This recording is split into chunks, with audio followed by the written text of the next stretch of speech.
అడగరానిది ఏమిటి ఉంది తెలుపవా సరిగా మనసు చాటున ఎందుకు ఉంది తెరలు తీపరగా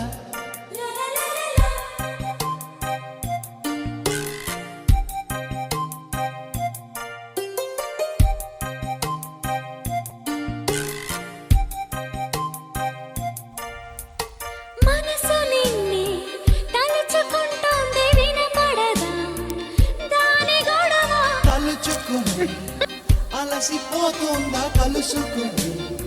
చొరవలేదా ఇబ్బంది పడి ఎలాగా మరి అందాల సిరి ఒళ్ళో ఇలా వచ్చేస్తే సరి